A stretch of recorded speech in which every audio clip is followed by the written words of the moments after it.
السلام عليكم ورحمة الله وبركاته.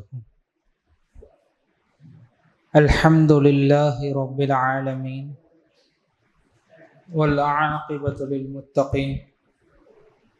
الصلاة والسلام على أشرف المرسلين وعلى آله وأصحابه أجمعين. أما بعد، قال رسول الله صلى الله عليه وسلم قال: ما بين خلق آدم إلى قيام الساعة أمر أكبر من الدجال، أو كما قال حبيبنا صلى الله عليه وسلم. அல்லாஹுடைய மாபெரும் கிருபையினால் நம்ம ரமலானுடைய இந்த ஒற்றைப்படை இரவுகளில் கியாமுல்லைல் தொழுது சற்று நேரம் அல்லாஹ்வை பற்றியும் அல்லாஹுடைய மார்க்கத்தை பற்றியும் சில விஷயங்களை கேட்கறதுக்கான ஒரு நிகழ்ச்சியில் அல்ஹம்துலில்லாஹ் நம்முடைய பள்ளி சார்பாக நடைபெற்றிருக்கின்றது. நாம் முன்னாடியே சொல்லியிருந்த மாதிரி நாம் இந்த நிகழ்ச்சியில் மறுமையினுடைய அடையாளங்களை பற்றியும் அதில் நடக்க போகிற விஷயங்களை பற்றியும் சம்பவங்களை பற்றியும் இது எல்லாமே நம்ம பார்த்துட்ருக்கோம். கடந்த நாள் வரைக்கும் நம்ம மஹதி அலைஹிஸ்ஸலாத்துடைய வருகை வரைக்கும் பார்த்தோம். இமாம் மஹதி அலைஹிஸ்ஸலாம் அவர்களுடைய வருகை இஸ்லாமிய உம்மத்திற்கு ரொம்ப பெரிய ஒரு உதவி. ஏன் என்று சொன்னால், கடந்த வாரமே, அதாவது கடந்த நாளே அதை பற்றி நம்ம பேசி இருந்தோம். இமாம் மஹதி அலைஹிஸ்ஸலாம் அவர்களுக்கு வருவதற்கு முன்னால் இந்த உலகம் முழுக்க அநீதத்தாலும் குழப்பங்களாலும் ஃபித்னாக்களாலும் சூழ்ந்திருக்கும் பொழுதுதான் இமாம் மஹதி அலைஹிஸ்ஸலாம் இந்த உலகத்திற்கு வருவாங்க. அவங்களுடைய வருகை, அவங்க இடத்துல நம்ம பையாத்து செய்கிறது. இமாம் மஹதி அலைஹிஸ்ஸலாத்துடைய ஆட்சி காலம், அதனுடைய ஆரம்பத்தில் இருந்தே இஸ்லாமியர்களுக்கு பொற்காலம் தான். எங்க பார்த்தாலும் வெல்த், பொருளாதாரம் இருக்கும். முஸ்லீம்கள் எங்கேயுமே பொருளாதாரத்துக்கு கஷ்டப்பட மாட்டாங்க. எல்லா இடங்கள்லையும் முஸ்லீம்களுக்கு அவங்களுக்கான அஷூரன்ஸ் கொடுக்கப்படும். ஒரு சிறந்த ஆட்சியை அவங்க நடத்துவாங்க. ரசூலுல்லாஹி ஸல்லல்லாஹு அலைஹி வஸல்லம் அவர்கள் சொன்னார்கள், அந்த மிகப்பெரிய ஒரு ஃபித்னா வரும் என்று சொன்னார்கள். இமாம் மஹதி அலைஹிஸ்ஸலாத்துடைய வருகை வெறும் அது ஒரே வருகையா மட்டும் இல்லை, அவர்கள் 7 ஆண்டுகளுக்கு வரைக்கும் முஸ்லிம்கள் பாதுகாப்பாக தான் இருப்பாங்க. 7வது அல்லது 8வது இல்லை 9வது ஆண்டு. அந்த ஹதீஸில் வரும்பொழுது ரொம்ப ரொம்ப பயங்கரமான ஒரு ஹதீஸா இருக்கும். அந்த ஹதீஸை நம்ம பார்க்கும் பொழுது, மா பைன ஹல்கி ஆதம் படைப்பினங்கள்ல, ஆதமுடைய படைப்புகள்லேயே, அதாவது ஆதம் அலைஹிஸ்ஸலாம் அவர்களுடைய சந்ததிகள், இவர்களுடைய விஷயத்திலேயே இலா கியாமிஸ் ஸாஅ, அந்த நாள், அந்த நேரம் வரும் வரைக்கும் அம்ருன் அக்பருன், இந்த ஒரு விஷயம், அதாவது அந்த அம்ருக்கு என்ன அர்த்தம் அப்படின்னா, ஒரு பெரிய ஃபித்னா, மிகப்பெரிய ஒரு குழப்பம், மிகப்பெரிய ஒரு சோதனை வந்ததே கிடையாது. அப்படி ஒரு சோதனை வரும் என்று சொன்னார்கள். அக்பர், மிகப்பெரிய சோதனை. தஜ்ஜால், தஜ்ஜாலினுடைய வருகை. தஜ்ஜாலை பற்றி ஒரு முன் சுருக்கம். ரசூலுல்லாஹி ஸல்லல்லாஹு அலைஹி வஸல்லம் அவங்களுடைய வாழும் காலத்தில் தமீமுத்தாரின்ற ஒரு சஹாபி, அந்த சஹாபி என்ன செய்கிறாங்க, அவர்களும் அவங்களுடைய கூட்டத்தாரும் கப்பல் பயணம் மேற்கொள்ளும் பொழுது ஒரு சின்ன ஒரு வரலாறு தான் இது. மேற்கொள்ளும் பொழுது அவங்க ஒரு 30 நாட்கள் புயல்னாலையும் கடல் சீற்றத்தினாலையும் கடலுக்குள்ள ரொம்ப கஷ்டப்படுறாங்க. எந்த பக்கம் போறதுன்னு தெரியாம அவர்களுடைய படகு போக முடியல. அதனால ஒரு வள்ளத்தை எடுத்து பக்கத்தில் இருக்கிற தீவுக்கு உள்ள இறங்கிடுறாங்க. அந்த தீவுக்குள்ள இறங்கி போகும் பொழுது ஒரு வித்தியாசமான ஒரு தீவு, சஹீஹான ஹதீஸ், வித்தியாசமான ஒரு தீவு இருக்கு. அந்த தீவுக்குள்ள போகும் பொழுது உள்ள போறாங்க, ஒரு பிராணியை பார்க்கறாங்க. அந்த மக்கள் சின்ன வள்ளத்தை எடுத்துட்டு உள்ள போறாங்க, இறங்கி ஒரு பிராணியை பார்க்கறாங்க. அதனுடைய தலை எது, பின்புறம் எதுன்னு கூட தெரியல. அப்படிப்பட்ட ஒரு பிராணியை பார்க்கறாங்க. உனக்கு கேடு உண்டாகட்டும், ஏன் இந்த நிலைமை உனக்கு அப்படின்ற விஷயத்தை கேட்கும் பொழுது அந்த பிராணி பேசுது. உடல் முழுக்க முடியா இருக்குது. உள்ள ஒரு மடம் இருக்கு. அந்த மடத்துல ஒரு மனிதன் இருக்கிறான். அவன் உங்களை சந்திக்கிறதுக்கு ரொம்ப ஆர்வமா இருக்கிறான், அவனை போய் சந்திங்க. இந்த பிராணி பேசுது, இதுவே உங்களுக்கு ஆச்சரியமா இருக்குது, இது என்னன்னே தெரியல.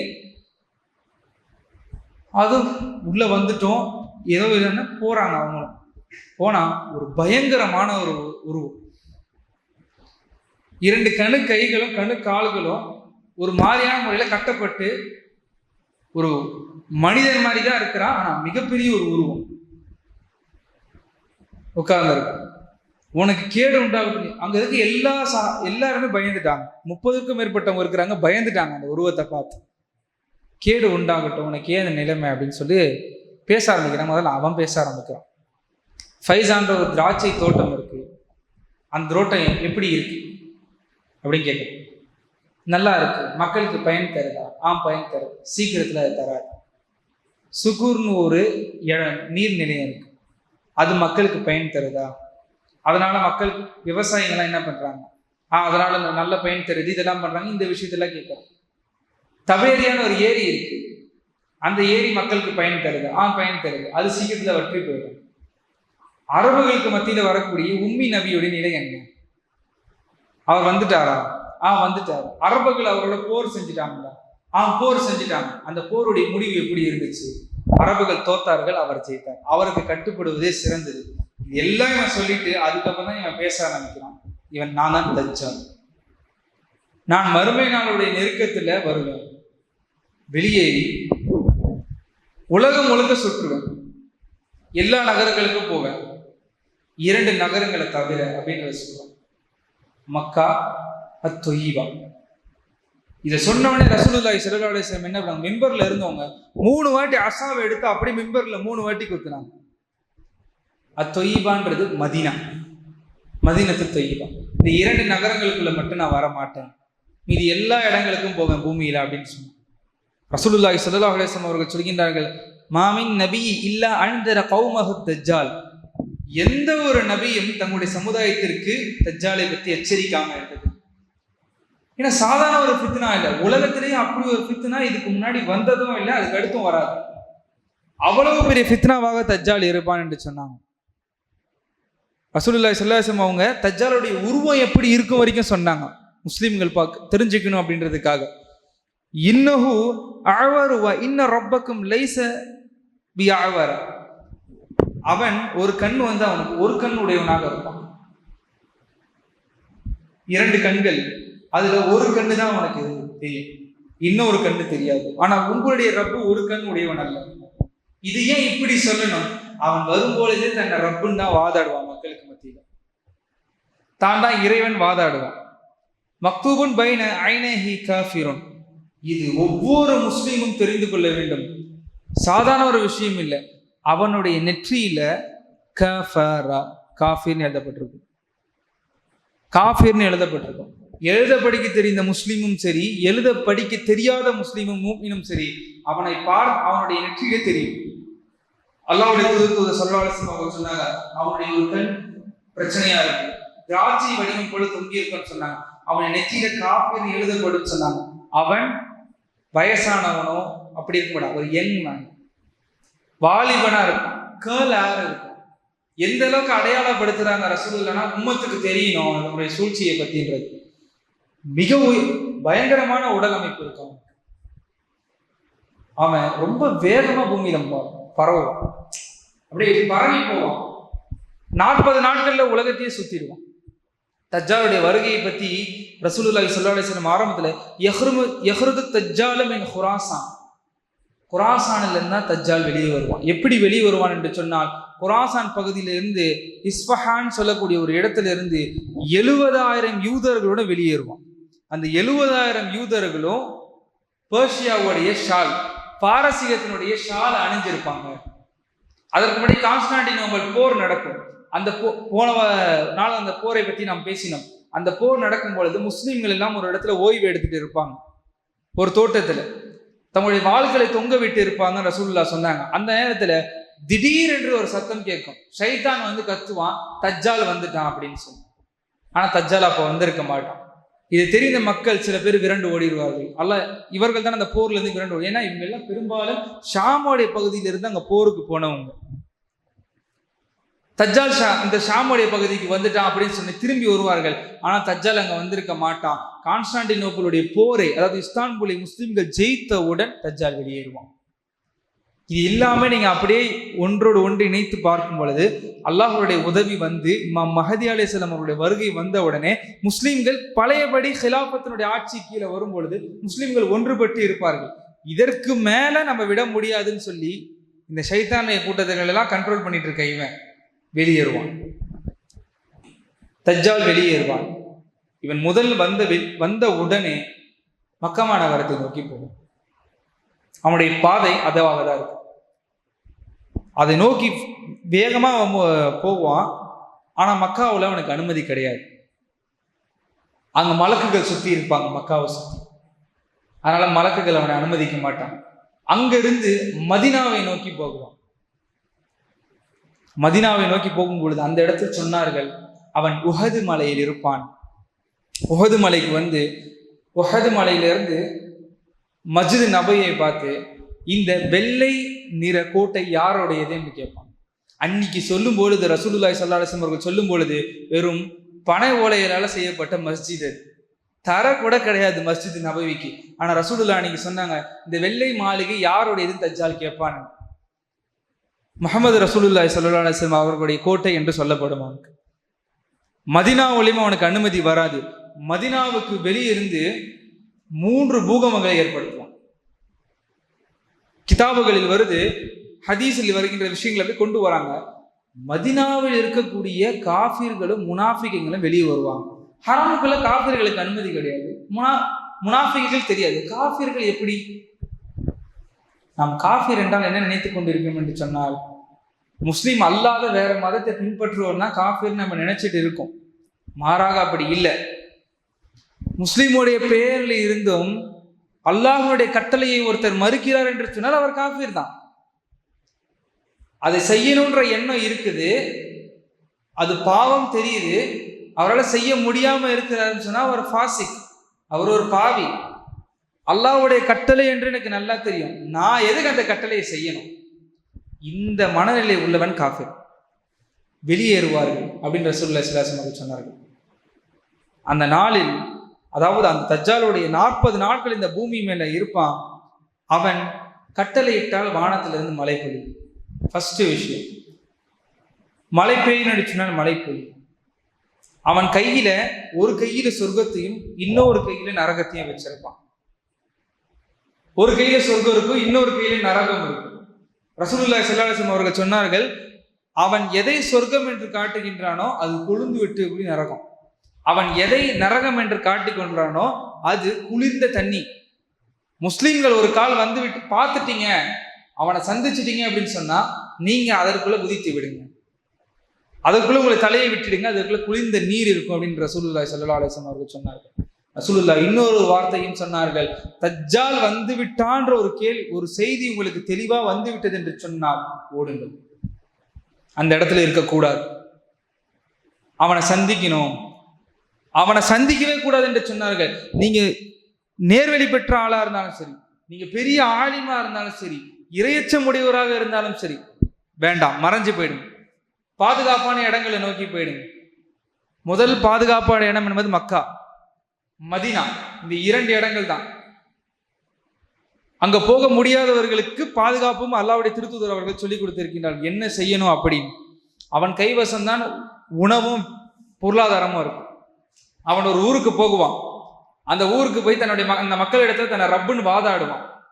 அவங்க அவனை ரப்புன்னு ஏத்துக்கல என்று சொன்னால் அங்கிருந்து போயிடுவான். மறுநாள் அங்க உணவும் பொருளாதாரமும் இருக்காது, பூச்சிகளை போல பறந்து போகும் என்று சொன்னார்கள். உடனடியே போயிடும். அன்னைக்கு சொல்லும் பொழுது யாருக்கும் புரியல. இன்னைக்கு யார் கையில காசு இருக்கு? எல்லார் கையிலும் போன்ல தான் காசு இருக்கு. ஒரே ஒரு டிஜிட்டல் ஒயிட்டோடு போதும், மொத்த மணியும் போயிடும், மொத்த ஸ்டாக் மார்க்கெட்டும் போயிடும். அன்னைக்கு இருக்க சஹாபாக்களுக்கு அது புரியாது. சொன்னா யார்கிடத்திலும் பொருளாதாரம் என்பது இன்னைக்கு பணம் ரீதியாக இல்லை, கிரிப்டோ கரன்சி ஆகும், பிட்காயின்ஸ் ஆகும், ஷேர் மார்க்கெட் ஆகும், எல்லாமே டிஜிட்டல். ஒரே நேரத்தில் வாஷ் அவுட் பண்ண முடியும். அதுக்கு இதுதான் அர்த்தம். இன்னைக்கு இருக்கக்கூடிய உலமாக்கள் இதை இன்டர்பிரேட் பண்ணி சொல்றாங்க, இப்படி எடுக்கப்படும். உணவுகள் எப்படி எடுக்கப்படும்? எல்லா சூப்பர் மார்க்கெட்ஸ் ப்ரொடக்ஷன் கம்பெனி எல்லாம் க்ளோஸ் ஆகிடும். கார்பரேட் கம்பெனிஸ் எல்லாமே அவங்களுடைய, குறிப்பாக சொல்லணும்னா யூசர்களுடைய கை கீழே தான் இருக்குது. உலகத்தில் இருக்க எல்லா கார்பரேட் கம்பெனிஸும் அவங்களுடைய ஷேர்ஸ் அதில் கண்டிப்பாக இருக்கும். அது முடக்கப்படும். முஸ்லிம்கள் இதை புரிந்து கொள்ள வேண்டும். எல்லாம் தானா அப்படியே செட் பண்ணி கொண்டு வந்திருக்கு. அல்லாஹ் அப்படிதான் வந்திருக்கு. இதுல எதுவுமே தெரியாத ஒரு விஷயமாக இல்லை. இன்னையே கண்ணை மறைச்சிக்கிட்டே எனக்கு எதுவுமே தெரியல, நாங்க அப்படியே இருக்கிறோம், இதெல்லாம் கட்டுக்கதை அப்படின்னு சொல்றதுக்கு எந்த ஒரு வழியும் கிடையாது. அவன் பூமி முறக்க பறவை செல்வான் ரசூலுல்லாஹி ஸல்லல்லாஹு அலைஹி வஸல்லம் சொன்னார்கள். சொல்லும்போது சொல்றாங்க, ரசூலுல்லா அவன் 40 அடி உள்ள கோவேரி கழுதையில் பறந்து போகும், அதோடைய காதுகள் 40 அடி இருக்கும் அப்படின்னு சொன்னாங்க. சஹாபாக்கள் இதை கேட்கிறாங்க, ஈமான் எந்த அளவுக்கு உங்களுக்கு ஈமான் இருக்குன்னு பாருங்க. அவங்க வாழ்க்கையில அவங்க 40 அடி அகல உள்ள கோவேரி கழுதையே பார்த்தது கிடையாது. இன்னைக்கு உலமாக்கள் அதை இன்டர்பிரேட் பண்ணி சொல்றாங்க, ஒரு ஏரோப்ளைனுடைய விங்ஸ் 40 ஃபீட். உடனடியா ஒருத்தன் உலகம் ஃபுல்லா டிராவல் பண்ணிப்போன்னு சொன்னான். ஜெட்ஸ்ல உடனே அடுத்தடுத்த சிட்டிக்கு போகலாம். இன்னைக்கு ஒரே நாள் சில மணி நேரங்கள் போகும். டெலிவிஷன்ஸ் எல்லா இடங்கள்லையுமே டெலிவிஷன் இருக்கு. எல்லார் கையிலுமே மொபைல் போன், ஸ்மார்ட் போன்ஸ் இருக்கு. எல்லா கண்ட்ரோலுமே அவங்ககிட்ட தான் இருக்குது. நீங்கள் போனை திறந்து எந்த சோசியல் மீடியாக்குள்ள போனாலும் வரும். அவனுடைய ஒரு நாள், முதல் நாளுடைய வருகை 1 வருஷம் போல இருக்கும் சொன்னார் ரசூலுல்லாஹி ஸல்லல்லாஹு அலைஹி வஸல்லம். 1 வருஷம் போல. அப்ப சஹாபாக்கள் கேட்டாங்க, யா ரசூலல்லாஹ், நாங்க என்ன தொழுகலாம் எப்படி எங்களுக்கு 1 வருஷம் போல இருக்குன்னா 1 வருஷத்துக்கு தொழுக 6000க்கு மேல அதிகமாகுமே, எப்படி நாங்க தொழுகிறதுன்னு சொல்லும் பொழுது, அந்தந்த நேரம் வரும்போது நீங்க பக்தை முடிவு பண்ணி தொழுதுக்கோங்க. நமக்காக சஹாபாக்கள் அந்த இடத்துல கேள்வி கேட்கறாங்க. நல்லா கேட்க வைக்கிறோம். உணவுகள் இருக்காது, உணவுடைய பற்றாக்குறை முஸ்லிம்கள் இருக்கக்கூடிய இடங்கள் இல்லை. அப்ப என்ன பண்றதுன்னு சஹாபாக்கள் மத்தியில கேள்வி வருது. அப்ப ரசூலுல்லாஹி ஸல்லல்லாஹு அலைஹி வஸல்லம் அவர்கள் சொல்கின்றார்கள், 2 கலிமாக்கள் தான் உங்களுக்கு அந்த தினத்துல உணவுகள். லா இலாஹா இல்லல்லாஹ் சுப்ஹானல்லாஹ். மிகப்பெரிய ஃபித்னா, நம்ம நினைப்பதை போலே அல்ல, அவ்வளவு பெரிய ஒரு ஃபித்னாவாக இருக்கும் என்று ரசூலுல்லாஹி ஸல்லல்லாஹு அலைஹி வஸல்லம் அவர்கள் சொன்னார்கள். உலகம் முழுக்க போரும் ரத்த கலரியுமாக அந்த நேரத்தில் இருக்கும். எந்த ஒரு தப்பிக்கிறதுக்கான ஒரு வாய்ப்பும் எந்த ஒரு முஸ்லிமுக்குமே அந்த நேரத்தில் இருக்காது. அப்ப ரசூலுல்லாஹி ஸல்லல்லாஹு அலைஹி வஸல்லம் அவர்கள் முஸ்லிம்களுக்கு தப்பிப்பதற்கான ஒரு வழியை சொன்னார்கள். மன் ஹஃபித 10 ஆயாத் மின் சூரத்துல் பக்ரா, அவ்வல் சூரத்துல் பக்ரா, சூரத்துல் பக்ராவுடைய முதல் 10 வசனங்களை யார் ஓதுகின்றாரோ, மனனம் செய்து வைத்திருக்கின்றாரோ, மனப்பாடம் பண்ணி வச்சுக்கணும். அந்த 10 வசனங்களை யார் மனப்பாடம் பண்ணி வச்சிருக்காரோ அவர்கள் தஜ்ஜாலுடைய ஃபித்னாவிலிருந்து பாதுகாக்கப்படுவார்கள்.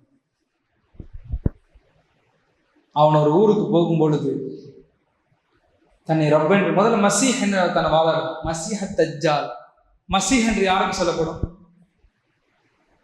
மசீஹ் என்ற வார்த்தை மசீஹ் ஈசா அலைஹிஸ்ஸலாம். ஈசா அலைஹிஸ்ஸலாம் அவங்க வாழும் காலத்துல பெண்குஷ்ட நோய் உள்ள மனிதர்கள், பார்வை தெரியாத மனிதர்கள், இவங்க எல்லாம் அல்லாஹ்வுடைய உத்தரவின் பேரில் குணப்படுத்தினாங்க. அதனால மசீஹான்ற பட்டம் அவருக்கு கொடுக்கப்பட்டது. மசீஹ் இப்னு மரியம்னு பேர் வருது குர்ஆன்ல. அவங்களுக்கு மசீஹ்னு ஒரு பேர் இருக்கு, புனை பேர். அவங்களோட பேர் ஈசா.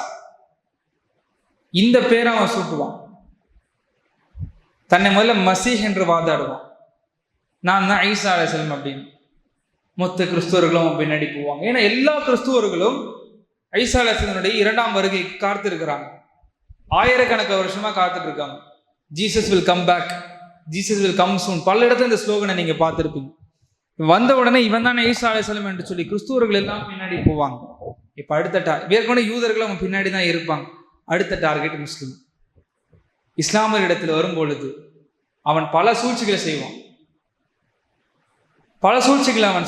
ரசூலுல்லாஹி ஸல்லல்லாஹு அலைஹி வஸல்லம் அவர்கள் சொன்னார்கள், ஒரு இடத்துக்கு வருவான். அங்க வந்து ஒரு திடகாத்திரமான மனிதனை கூப்பிடுவான், வெளியே வாங்க.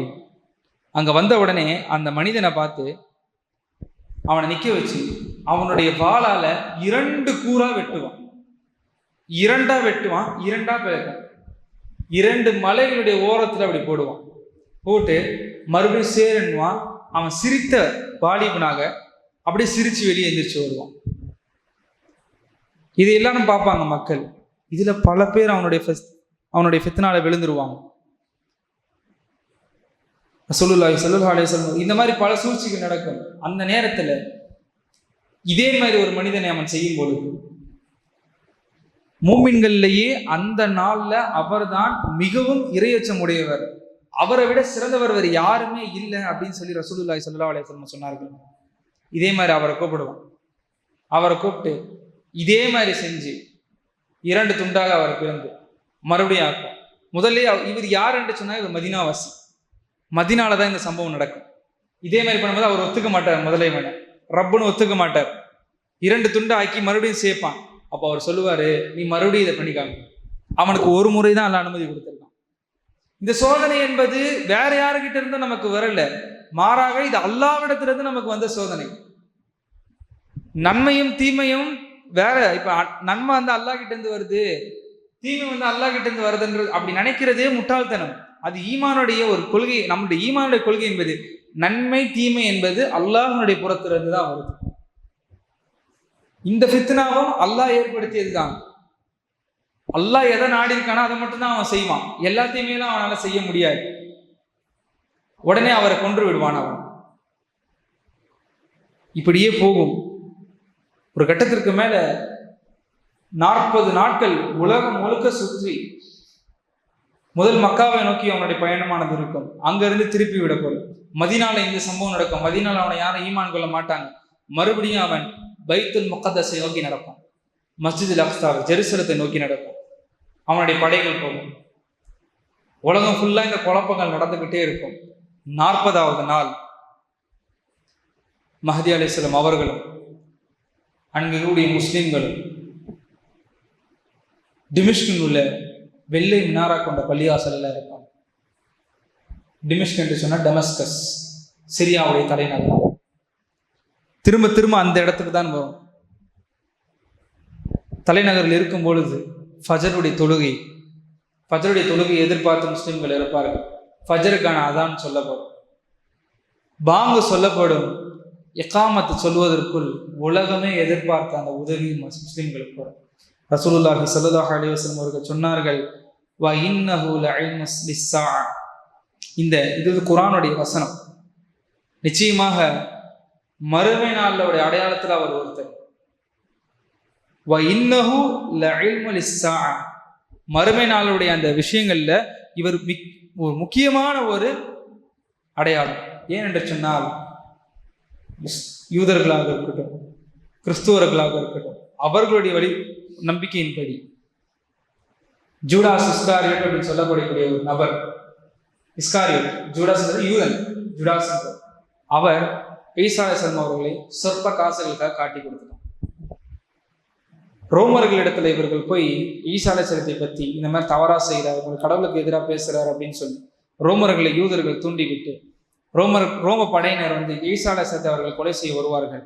அப்ப ஈசா அலைஹிஸ்ஸலாம் தன்னுடைய தோழர்களிடத்துல, அவர்களுக்கு பேர் அன்சாரி, அவர்களும் அந்த மக்கள்கிட்ட வந்து சொல்லுவாங்க, அவரிடத்துல வந்து இந்த மாதிரி அல்லாஹ் வந்து என்ன உயர்த்த போகிறான், வானத்துல உயர்த்த போகிறான், எனக்காக உங்கள யார் இதாக போறான்,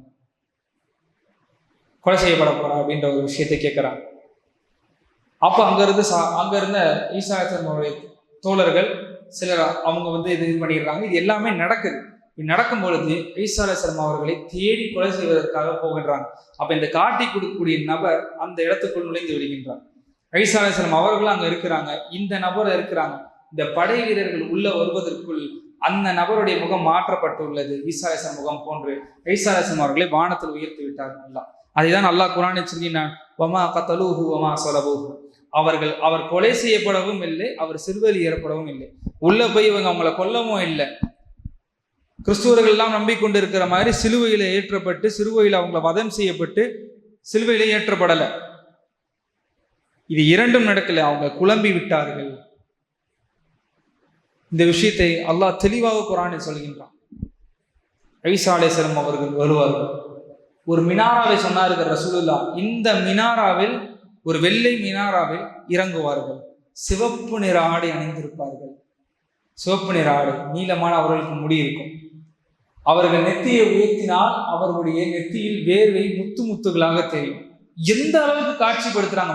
இது எல்லாமே முஸ்லிம்கள் பார்ப்பார்கள். அந்த நாளில் அவர்கள் நெத்தியை இப்படி கீழே இறக்கினார், அந்த முத்து முத்தா இருக்கக்கூடிய வேர்வை கீழே சொட்டு சொட்டாக கீழே விழும் என்று சொன்னார்கள். இது நடக்கு எகாமத்து சொல்லும் பொழுது அந்த நுழையில் டிவிஷனுடைய அந்த மஸ்ஜிதுக்குள் ஈசா அலைஹிஸ்ஸலாம் அவர்கள் நுழைவார்கள். இமாம் மஹதி அலைஹிஸ்ஸலாம் அவர்கள் இருப்பார்கள். இமாமத்து செய்ய தயாராக இருப்பார்கள். இகாமத் சொன்ன உடனே ஈசா அலைஹிஸ்ஸலாம் அவர்கள் வந்த உடனே வழி விடுவார்கள். இமாம் மஹதி அலைஹிஸ்ஸலாம் அவர்கள், ஈசா அலைஹிஸ்ஸலாம் நீங்க தான் இந்த உம்மத்துக்கு தர, இந்த உம்மத்தை நீங்க தான் இமாமத் செய்யணும். ஏன்னா ரசூலுல்லாஹி ஸல்லல்லாஹு அலைஹி வஸல்லம் அவர்கள் சொன்னார்கள், ஈசா அலைஹிஸ்ஸலாம் அவர்கள் இந்த உலகத்திற்கு வரமாட்டார்கள், ஜஸ்ட் அ ரூலர், ஆட்சியாளராக அன்றி வேற எதற்காக வரமாட்டாங்க, இமாமத்துக்காக வரல. அவங்க இந்த ஆட்சியாளராக தான் இந்த பூமிக்கு வருவாங்க. அதுலா அப்படின்ற வார்த்தை வருது அந்த ஹதீஸ்ல. தொழுகை இமாம் மஹதி அலைஹிஸ்ஸலாம் தலைமையில் நடந்து ஃபஜர் தொழுது முடித்தவுடன் மல்ஹமத்துல் குப்ரா, அந்த பெரிய போர், அங்க போர் நடந்துகிட்டே இருக்கும். எல்லா இடத்துலையும் முஸ்லிம்கள் எங்கெங்கெல்லாம் கஷ்டப்பட்டு இருக்காங்க எல்லா இடத்துலையும் உலகம் முழுக்க அன்னைக்கு போர் நடக்கும். அந்த எல்லா போர்களும் சேர்த்து ஒரு புறம் இந்த சைத்தானிய கூட்டமும் தஜ்ஜாலும், இன்னொரு புறம் முஸ்லிம்களும் மஹதி அலைஹிஸ்ஸலாம் ஈசா அலைஹிஸ்ஸலாம், இந்த மல்ஹமத்துல் குப்ரா நடக்கும். சத்தியத்துக்கும் அசத்தியத்துக்குமான அந்த போர் நடக்கும். அந்த போர் நடக்கும் பொழுது தஜ்ஜால் அங்க வருவான்.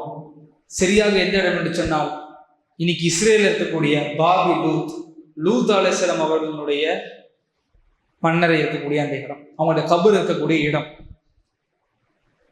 எல்லாமே இன்னைக்கு ஒன்னோட ஒன்று ஒத்து போகுது. இது ஆழமாக உள்ள போகுது. ஏன் லூத் அலைஹிஸ்ஸலாம் அவங்க இருக்கிற இடத்துல இது பண்ணணும்? லூத் அலைஹிஸ்ஸலாம் அவங்களுடைய சமுதாயத்தில் இருக்கக்கூடிய எந்த குற்றத்திற்காக அல்லாஹ் அந்த சமுதாயத்தை அழித்தானோ அந்த குற்றத்தை தான் இவர்கள் அஜெண்டாவே வச்சிருக்காங்க. இங்க நம்ம பசங்கள்லாம் இருக்கிறீங்க, அதனால இந்த ஒரு விஷயத்த சொல்லணும்னு நினைப்பேன். இந்த LGBTQ இன்னைக்கு இது ஒரு பெரிய அஜெண்டா. ஓரினை சேர்க்கையாக இருக்கட்டும், இந்த மாதிரி தவறுதலான விஷயங்களாக இருக்கட்டும், இல்லீகலான ரிலேஷன்ஷிப்ஸாக இருக்கட்டும், இந்த மாதிரி விஷயங்கள் இவங்களுடைய அஜெண்டா. இதுக்குன்னு ஒரு ஃபிளாக் எல்லா நாடுகளிலும், இவங்க எல்லா இடத்துலையும் மறைவாக வெளிப்படையாக உங்களுடைய அஜெண்டாவை பரப்பிக்கிட்டே இருப்பாங்க. இதை முதல்ல செய்தவர்கள் லூத் அலைஹிஸ்ஸலாத்துடைய கவும் தான். லூத் அலைஹிஸ்ஸலாம் அவருடைய மனைவி வரைக்கும் அதுக்கு சப்போர்ட். அல்லாஹ் அந்த கூட்டத்தை அழித்து அதிலிருந்து தான் சாவு கடலை உருவாக்கினான். அதுக்கு பேர் தான் டெட் சி. அங்கதான் பக்கத்துல இருக்கு. அந்த கடலுடைய உப்பு அதிகம், மற்ற கடலுக்கு மாதிரி கிடையாது. அவர்கள் அப்படியே அழித்து அந்த இடத்தை கவுத்தினான் அல்லாஹ். இது எல்லாம் அல்லாஹ் பேசிக்கின்றான்.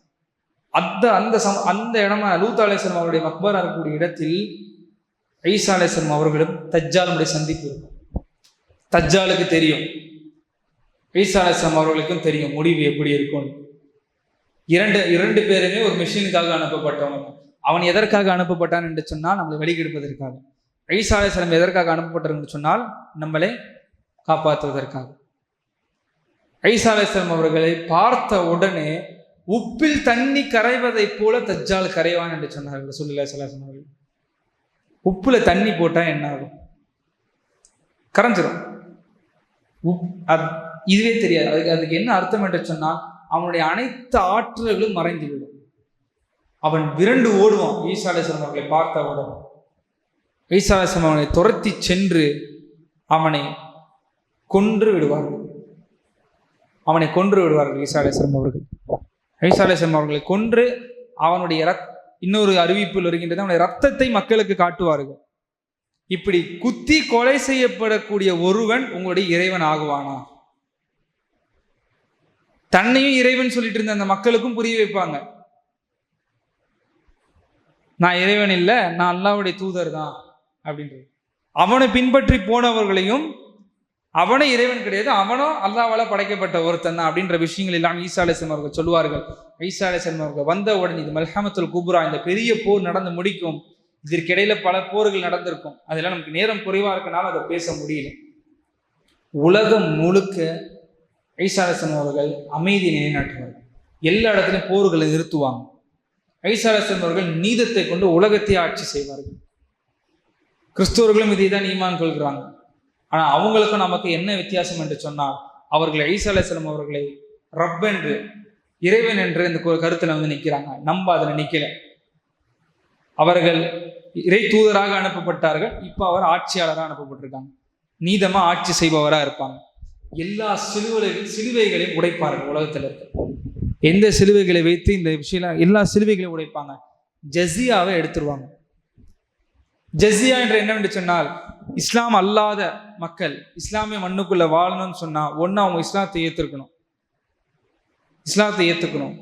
இல்ல ஜஸியா கொடுத்துட்டு அந்த இடத்துல வாழலாம், இருக்கிறதுக்கான தொகையை கொடுத்துட்டு அந்த இடத்துல வாழலாம் அப்படின்ற இந்த ஜிஸியா எல்லாத்தையுமே எடுத்து விடுவார்கள். ஈசா அலைஹிஸ்ஸலாம் அவர்கள் எல்லா சிலுவைகளையும் உடைப்பார்கள், எல்லா பன்றிகளையும் கொன்று விடுவார்கள், நீதமான ஆட்சியை செலுத்துவாங்க.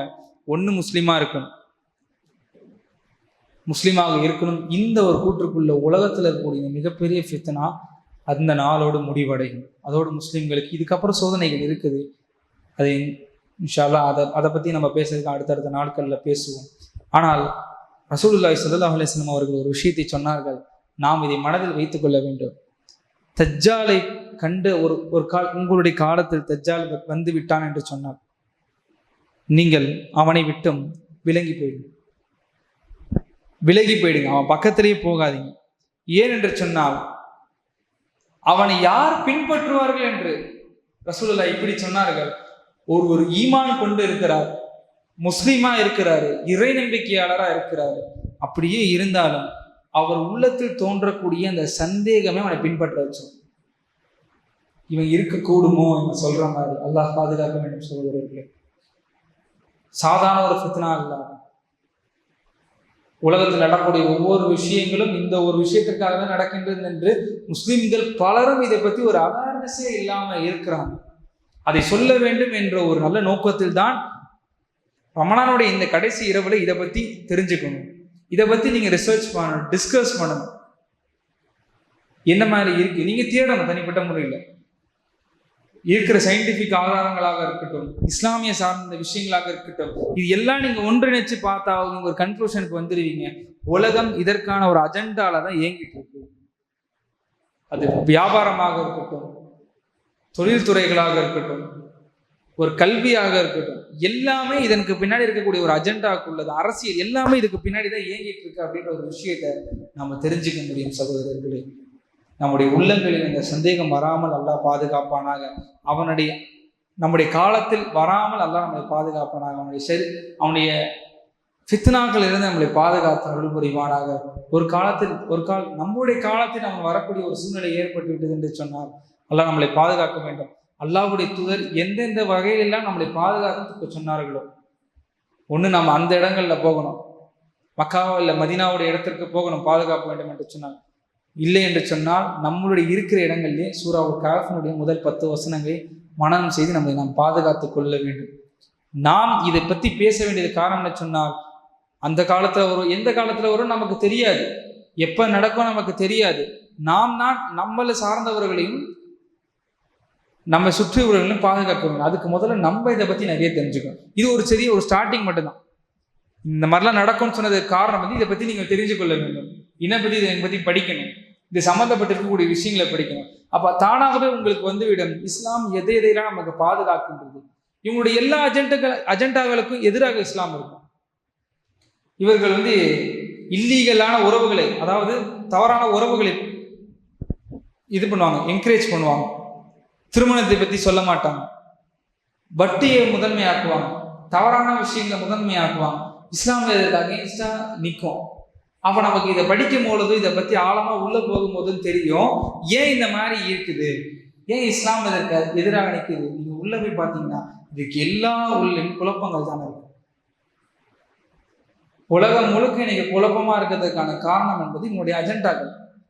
இதை பற்றி முஸ்லீம்கள் தான் இது தெரிஞ்சு இன்னைக்கு பல மேற்கத்திய நாடுகளிலும் இஸ்லாமியினுடைய வருகை என்பது அதிகமாக இருக்கின்றது. அமெரிக்காவாக இருக்கட்டும், அதிகமான கன்வர்ஷன் அமெரிக்காவில் தான் நடக்குது. ஒரு வருஷத்துக்கு 1000 தாண்டி இப்போ லட்சங்களில் போயிட்டு இருக்கு கன்வர்ஷன் நடக்குது. ஆனால் துரதிர்ஷ்டவசம் என்னன்னு சொன்னால், இஸ்லாமிய குடும்பத்தில் பிறந்த ஆண்களும் பெண்களும் இஸ்லாமியர்களாக பிறந்தவங்க அதை ஃபாலோ பண்ணி இருக்க மாட்டேங்கிறாங்க. இதை நாம் பார்க்க முடிகின்றது. ஆனால் இஸ்லாம் அல்லாத மக்கள் பிறப்பால இஸ்லாமியர்களா இல்லை, முஸ்லீம்களா இல்லை. ஆனால் பிற்காலத்தில் அவர்கள் இஸ்லாத்தை ஏற்று பல நல்ல மலைகள் செய்யறதை நாம் இனி கண் கூட பார்க்கிறோம். இது நிதர்சனமான உண்மை. இதை மறுத்து பேசுறதுக்கெல்லாம் இல்லா மாஷா அல்லாஹ் பாதுகாத்தவர்களை தவிர. எனவே சகோதரர்களை, நாம் மார்க்கத்தினுடைய விஷயத்தில் தெளிவாக இருக்கணும். சும்மா அசட்டியா வந்தோம் போனோம் தொழுதோம், ஒரு பர்பஸ்ஃபுல்லாகவே இல்லாமல், எதை செய்யணும் எதை செய்யக்கூடாதுன்ற ஒரு எண்ணமே இல்லாமல் அப்படியே இருந்தோம் என்று சொன்னால் நாம் கை செய்ததுக்குள்ளாகிறது. நாம் இந்த உலகத்தில் அனுப்பப்பட்டதற்கான காரணம் என்பது உமா ஹலகத்துல் ஜின்ன வல் இன்ஸ இல்லா லியஅ்புதூன், அல்லாஹ் மனிதனத்தையும் ஜின்னினத்தையும் படைத்ததற்கான காரணம் என்பது அவனை வணங்க வேண்டும் என்பதற்காக மட்டும்தான். அவனை வணங்கணும், வேற எதற்காகவும் அல்லாஹ் நம்மளை படைக்கல. அந்த ஒரு விஷயத்தை நாம் ஆழமாக புரிந்து கொண்டு வரும் காலங்களில் நாம் இஸ்லாத்தை நிறையா படிக்கணும். நான் எங்கே போகும்பொழுதுன்னு சொல்கிற ஒன்று தான், மஹல்லால இருந்து அதிகமான ஆலிம்கள் உருவாகணும், ஹாஃபில்கள் உருவாகணும். மார்க்கத்தினுடைய சட்டங்கள் அதிகமாக தெரிஞ்சிருக்கணும். மார்க்கத்தினுடைய சட்டத்தில் தெளிவு வந்துருச்சு என்று சொன்னால் ஒரு முஸ்லீமை குழப்ப முடியாது. மார்க்க சட்டத்தில் தெளிவு வந்துருச்சு என்று சொன்னால் மார்க்கம் இதை தானே சொல்லுது, மார்க்கம் இதை செய்யின்னு சொல்லுது, இதை செய்யாதன்னு சொல்லுது. இந்த விஷயங்கள் ஒரு முஸ்லீமுக்கு தெளிவு வந்துட்டு சொன்னால் யாரும் ஒரு முஸ்லீம் எதுவும் பண்ண முடியாது. அதில் நமக்கு பலகீனம் வந்தது என்று சொன்னால் நம்ம கண்டிப்பாக வெளிக்கட்டுருவோம். குறிப்பாக பெண்களுடைய விஷயங்கள், அடுத்து பொருளாதார விஷயங்கள், அவர்களுடைய சொந்த சந்ததிகள் விஷயங்கள், இந்த மூன்றுமே ஒரு பெரிய விஷயத்தினாங்க. இது எல்லாத்திற்கும் இதற்கும் தொடர்பு உண்டு. தொடர்பு இல்லை, தொடர்பு இல்லாமல் இல்லை, அப்படியெல்லாம் கிடையாது. ரசூலுல்லாஹி ஸல்லல்லாஹு அலைஹி வஸல்லம் அவர்கள் சொன்னார்கள், எனக்கு பிறகு நான் உங்களுக்கு விட்டுட்டு போகக்கூடிய பெரிய ஃபித்னாவில் சோதனையில் பெரிய சோதனை என்பது அந்நிசா, பெண்கள் என்று சொன்னார்கள். அதன் காரணம், அதனுடைய பொருள் என்னவென்று சொன்னால், பெண்களுடைய விஷயத்துல மார்க்கத்தினுடைய சட்டத்திற்கு மாறாக நீங்க எது செஞ்சாலும் பெரிய ஃபித்னால போய் முடியும். பெண்கள் மேல குற்றம் இல்லை, ஆண்கள் மேல குற்றம் இல்லை. இங்க குற்றம் என்பது மார்க்கத்தினுடைய சட்டத்தை பின்பற்றாமல் இருப்பதுதான். ஒரு சில நம்ம ஒரு செலக்டிவ் சின்னர்ஸா இருந்துடக்கூடாது. அல்லாஹ் நம்மளை பாதுகாக்க வேண்டும். நமக்கு பிடித்த விஷயங்களை மட்டும் எடுத்துக்கொள்வது மார்க்கத்திலிருந்து, நமக்கு எது ஃபிக்சிபிளா இருக்குதோ அதை மட்டும் மார்க்கத்திலிருந்து எடுத்துக்கிட்டு நமக்கு எது கடினமா பார்க்க தெரியுதோ அதை அப்படியே விட்டு விட்டுறக்கூடாது. சில பேர் நோன்பு வைப்பாங்க, நோன்பு காலையில் நல்லா சாப்பிட்றோம். நம்ம இப்போ ரமலான் மாதிரி நம்ம காலையில் நல்லா சாப்பிட்றோம், ஒரு 14 மணி நேரம் 13 மணி நேரம் அப்படியே ஒரு ஃபாஸ்டிங் மாதிரி இருப்போம். அப்புறம் ஒரு 6 மணி வரும், ஒரு இஃப்தார் ஒன்று பண்ணுவோம். தொழுகை எங்க போனது? திருமதியில் வருகின்ற ஹதீஸ், அவ்வளுமா யுஹாஸிபு, நாளைக்கு மறுமையில் அல்லாஹ் ஒரு அடியானுக்கு கேட்க போற முதல் கேள்வி என்பது அஸ்ஸலாத், தொழுகை தான். இதா ஸலஹத், அது சரியாக இருக்குன்னு சொன்னால் சாயிர் அமலு ஸலஹ, எல்லா அமல்களும் சரியாக இருக்கும் என்று சொன்னார்கள். அதில் குறைவு, அதில் குழப்பம், அதில் பிரச்சனை இருந்து என்று சொன்னால் அவருடைய எல்லா அமல்களும் பிரச்சனைக்கு போகும். எனவே சகோதரர்களே, ஒரே ஒரு விஷயம்தான், மார்க்கத்தினுடைய சட்டங்களையும் மார்க்கத்தினுடைய விஷயங்களையும் சாதாரணமாக அப்படி அசத்தியாக நாம் என்றைக்குமே எடுத்துக்கொள்ளக்கூடாது. முடிந்தவரை காலையிலிருந்து மாலை வரை, மாலையிலிருந்து காலை, இந்த எல்லா ரொட்டீன்லையும் சரி மார்க்கத்தினுடைய சட்டத்தை பின்பற்றி நாம் வாழ பழகி கொள்ள வேண்டும். அதற்கான முயற்சியில் ஈடுபட வேண்டும். அந்த முயற்சியில் நாம் ஈடுபட்டுட்டே இருந்தோம்னு சொன்னா அல்லாஹ் நமக்கு பரக்கத் செய்வோம். ஆரம்பத்தில் கடினமாக தான் இருக்கும், லேசா எதுவுமே இருக்க போறதில்லை, கடினமாக தான் இருக்கும். ஆனால் அந்த முயற்சி நாம் தொடர்ச்சியா இருந்துகிட்டே என்று சொன்னாங்க அல்லாஹ் நமக்கு அது பரக்கத் செய்வான். அந்த பரக்கத்தின் காரணமாக நாமும் நல்லா இருப்போம், நம்ம குடும்பத்தாரும் நல்லா இருக்கும், வரும் தலைமுறையினர் நல்லா இருப்பாங்க. வாஹிரு தஅவானா அல்ஹம்துலில்லாஹி ரப்பில் ஆலமீன். அஸ்ஸலாமு அலைக்கும் வரஹ்மத்துல்லாஹி வபரகாத்துஹு.